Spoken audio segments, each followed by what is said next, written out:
Nang gabing iyon ay nasa silid ng Donya si Samantha. Tapos na itong maghapunan. Nakakatayo na ito at unti-unti nang nakakalakad na may hawak na baston.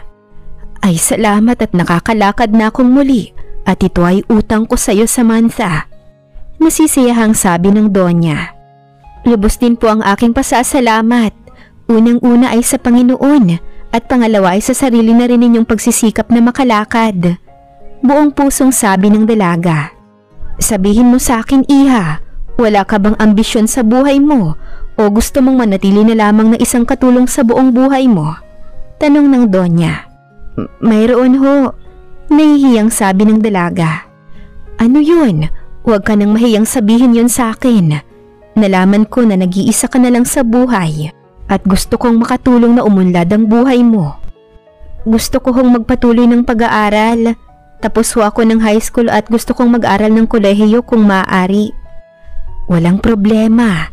Matutupad ang pangarap mo, Iha.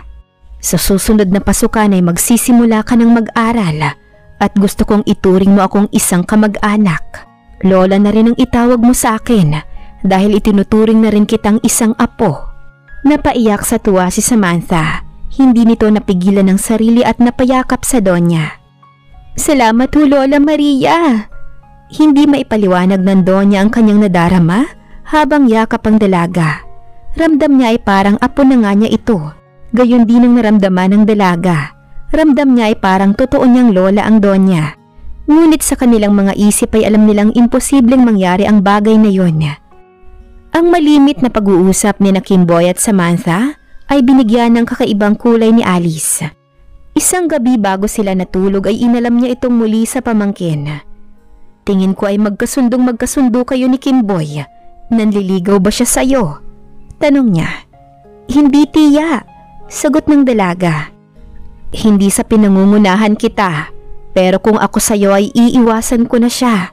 Dahil baka tuluyan ng mahulog ang loob mo sa kanya at magiging malaki itong problema. Hindi ba nangako ako kay inay na hindi mo na ako makikipag-boyfriend at ito ay gagawin ko lalo na ngayong binigyan ako ng pagkakataon ni Lola Maria na makapag-aral. Huwag mong sabihin na hindi ka makikipagnobyo. Lalo na kung natagpuan mo na ang lalaking mamahalin mo. At saka, ano ba ang ginawa mo sa Donya? At ganoon na lamang ang pinapakita niyang kabutihan sa'yo at nagpatawag pa siya ng lola sa'yo. Hindi makapaniwala na wika ng tiyahin. Hindi ko rin ho alam. Ang iniisip ko lang ay baka nagigiliw lamang siya sa isang apong babae dahil hindi naman malapit sa kanya si Kathy. Maaaring tama ka, sabi naman ni Alice. Nang gabing iyon ay hindi agad makatulog si Samantha. Iniisip niya si Kimboy. Wala pa silang napag-uusapang bagay tungkol sa pag-ibig.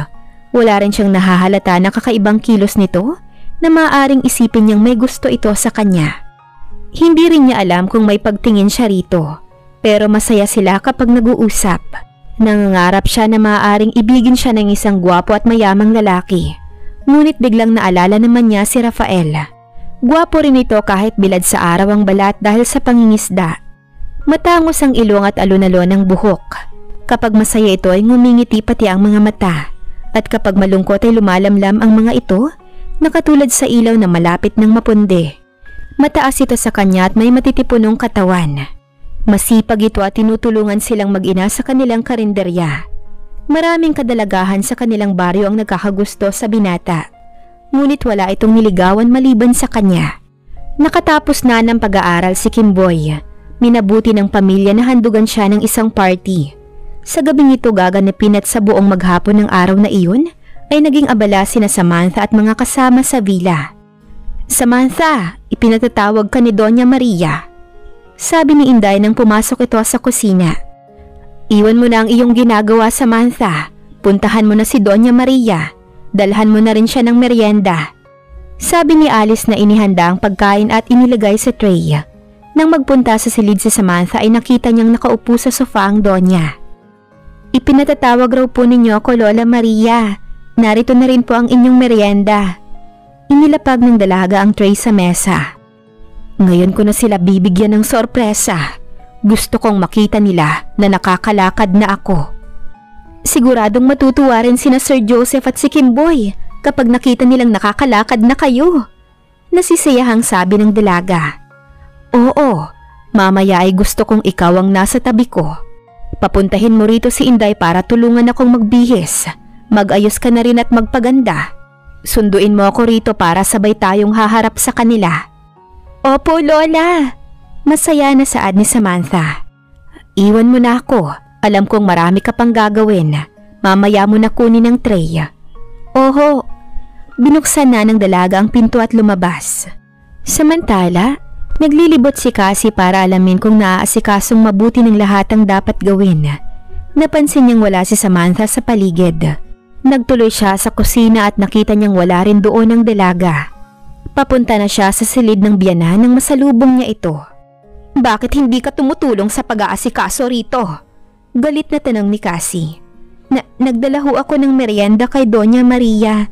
Hindi tinatawag na lola ng dalaga ang Doña sa iba, maliban na lamang kapag kasama niya si Tia Alice niya. Lumakad na si Samantha. Nagtuloy naman sa silid ng biyanan si Cassie. Nakita niyang nakaupo ito sa wheelchair at kumakain ng biscuits at kalahati na ang gatas sa baso. Hi Ma! Mamaya ay gusto mong lumabas kayo para makihalubilo sa ating mga bisita? Alam kong maligaya rin kayo na nakatapos na ng pag-aaral ang isa ninyong apo. Bahagyang ngumiti ang Donya. Oo Cassie, natutuwa ako at makakatulong na si Kimboy sa kanyang ama sa pagpapatakbo ng mga negosyo. At gayon din ang inaasahan kong gagawin nila Jared at Kathy, oras na makatapos na sila ng pag-aaral. Dahil ayokong mawili silang laging humihingi ng pera. Kailangang malaman nila na ito ay hindi napupulot lamang at nararapat na paghirapan ng paghawak ng salapi. Hindi nakakibo si Cassie. Alam niyang may patama ang mga salita ng biyanan. Sige Mama, ihintayin ka na lang namin mamaya. Sabi niya na lumabas na ng silid. Nang sumapit na ang gabi ay unti-unti nang nagdadatingan ng mga bisita, mga kaibigan at kaklase ng tatlong magkakapatid. Mga amiga ni Cassie gayon din ni Joseph. Pinapunta na ni Samantha si Inday sa silid ng Donya. Pagkatapos ay pumuslit na sila ni Alice at nagtuloy sa servants' quarter. Kinuha niya ang isang maganda at mamahaling bestida sa closet. Nang minsang manggaling sila sa simbahan ng Donya, ay tumuloy sila sa mall. Binigyan siya nito ng pera at sinabing bumili ng isang magandang damit at sapatos. Gusto niyang tanggihan ngunit nagalit-galitan ng Donya, kaya pumayag na rin siya. Pagkatapos siyang ayusan ng mukha at buhok ni Alice ay sinuot na niya ang bestida at sapatos. Magaling ka rin namang pumili ng damit. Ang ganda nito, sabi ni Alice. Kaya pala ako pinabili nito ni Lola Maria ay para sa okasyong ito. Kaya isa itong malaking sorpresa sa akin. Mag-iingat ka sa mga ipapakita sa iyo ni Ma'am Cassie at ni Kathy at pati na siguro ni Jared mamaya sa party. Alam naman natin na hindi nila gusto ang pinapakitang kabutihan sa iyo ng Donya. Baka may gawin silang hindi maganda. Hindi nila magagawa ang isang bagay na hindi magugustuhan ni Lola Maria, Tia.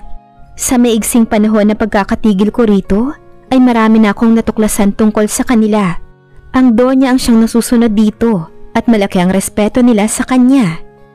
O siya, puntahan mo na si Doña Maria, baka hinihintay ka na niya. Baka hinahanap na rin ako roon, sabi ni Alice. Isasara ko lang ang closet, Tia, sabi naman ni Samantha. Ngunit bago niya ito nagawa ay napatingin siya sa kahon. Kinuha niya ito.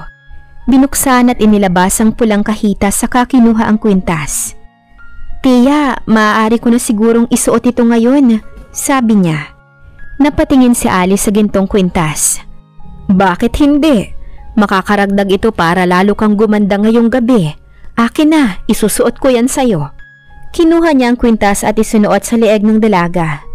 Nang mga sandaling iyon ay nakabihis na rin ang Donya. Isang maganda at imported na damit ang kanyang suot.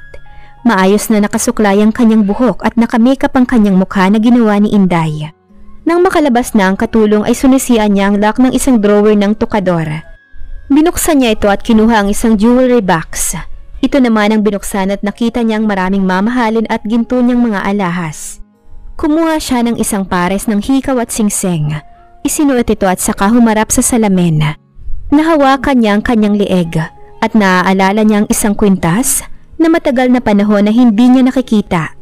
Bigay pa iyon sa kanya ng asawa nang sagutin niya ang pag-ibig nito kaya mahalaga ito sa kanya. Kumuha siya ng isa ring gintong kwinta sa jewelry box at ito ay sinuot. Naalala niya si Samantha. Nakita niyang wala itong isa mang alahas sa katawan. Kumuha siya ng isa pa ring pares ng hikaw at singsing at ipinatong sa ibabaw ng tokador. Ibinalik na niya ang jewelry box sa loob ng drawer sa kanya sinusian. Sa kanya narinig ang katok sa pinto at ang pagpasok ni Samantha. Napatingin siya sa dalaga at bumuka ang kanyang bibig. Hindi lang dahil sa magandang pagkakaayos ng buhok nito na nakapusod ng paitaas o kaya ay sa makeup nito sa muka. At hindi rin dahil sa damit at sapatos na pinabili niya rito na naging dahilan para ito ay magmukhang elegante, kundi sa suot nitong gintong kwintas na nagniningning sa leeg nito. Bakit niyo po ako tinitignan ng ganyan, Lola Maria? Sumobra ho ba ang ayos ko? Si Tia Alice ho kasi ang nag-ayos nito sa akin at... No, Iha. Gusto ko ang pagkakaayos niya sa'yo. Nakangiting sabi ng Donya. Hindi ko lang akalaing magiging ganyan kakaganda. Sinunod ko lang ho kasi yung sinabi niyo na magpaganda ho ako ng husto ngayong gabi. Maganda ang iyong kwintas na suot. Puna ng matanda. Sa inay ko ho ito. Nakita ko ho ito kasama ng iba pa niyang mga gamit. Sa isip ko po kasi ay napakahalaga nito sa kanya dahil iningatan niya ito sa taguan. Kaya dinala ko ho sa pagparito ko sa Maynila. Paliwanag ng dalaga. Mayroon ba siyang sinabi o binilin sa'yo bago siya nawala? Lumungkot ang mukha ng dalaga. Hindi nga po kami nakapag-usap eh. Naaksidente ho siya sa bus at nang puntahan ko siya sa ospital ay wala na siya. Para siyang maiiyak nang maalala ang ina. Huwag ka nang malungkot. Nagandahan kasi ako sa iyong kwintas kaya ako nagtanong. Mayroon din akong ipapasuot sa iyo na hikaw at singsing. Kinuha ng Donya ang alahas sa ibabaw ng tokador. Heto, isuot mo para kompleto ang suot mong alahas. Kinuha ni Samantha ang alahas at isinuot sa tenga ang hikaw at sa daliri ang singsing. Mabuti at kasya sa iyo. Isinusuot ko iyan noong dalaga pa ako. At ngayon ay hindi na yan kasya sa akin. Gusto kong ibigay na iyan sa'yo. Pero nakakahiya naman ho, Donya Maria. Ayokong maririnig ang mga salitang iyan, Iha. Tanggapin mo ang lahat ng ibinibigay ko sa'yo. Tayo na at baka hinihintay na nila tayo. Sabi ng Donya na kinuha ang kanyang baston. Sa hardin ay maraming tao. Masayang nakikipag-umpukan ng mga miyembro ng pamilya sa kanilang mga bisita. Kanya-kanya sila ng grupo. May mga baso ng soft drinks sa mga mesa, ngunit hindi pa nagsisimula ang kainan. Catering ang pagkain at nakaredy na rin ang mga magsisilbi sa mga bisita sa pagpunta nila sa mahabang mesa na puno ng iba't ibang uri ng mga pagkain. Nasa di kalayuan sina Alice at mga kasama nito para tingnan ang pangangailangan ng mga bisita at ng kanilang mga amo. Kinakabahan si Alice habang hinihintay si Samantha at si Donya Maria. Nakita niyang nilapitan ni Cassie ang asawa at binulungan ito. Nakita niyang kumilos si Joseph papunta sa loob ng mansyon, ngunit napahinto ito. Lumabas na mula sa loob ng bahay sina Donya Maria at Samantha. Ganoon na lamang ang pagkagulat ng lahat, lalo na si Joseph at ang kanyang pamilya. Gayon din si Alice at ang mga kasama nito nang makita nilang wala na ang wheelchair ng Donya at sa halip ay lumalakad na itong mag-isa. Nahawak ng isang kamay ang baston at ang isang kamay ay nakahawak sa kamay ni Samantha. Nilapitan si Donya Maria nina Joseph at Cassie, gayon din ang tatlong magkakapatid. Mama, isang malaking sorpresa ang binibigay niyong ito sa amin. Hindi ko akalaing makakalakad kayo. Oo nga, Mama. Salamat at nakakalakad na kayo. Kita naman ang pakikipagplastika ni Cassie na napatingin kay Samantha. Pinigilan ni Cassie ang mainis nang makita niya ang suot nitong mga alahas at batid niyang bigay iyon ng biyanan. Natuwa rin si Kimboy at nakigaya sina Jared at Cathy. Ngumiti lamang ang matanda sa kanyang mga narinig. Sumunod sa kanya mga ito nang lumakad na siya. Hawak pa rin sa kamay si Samantha at pumunta sila sa isang bakanteng mesa at naupo sila sa silyang plastik. Pinuntahan na ni kanilang mga bisita gayon din sina Kimboy, Jared at Cathy. Na binili ka ng mesang kinaroroonan ng kanilang mga kaibigan at sinabing maaari na silang kumuha ng pagkain. Kinausap naman si Joseph ng isa pa nilang bisita. Nakita ni Samantha ang pagpila ng mga bisita sa mahabang mesa para kumuha ng pagkain.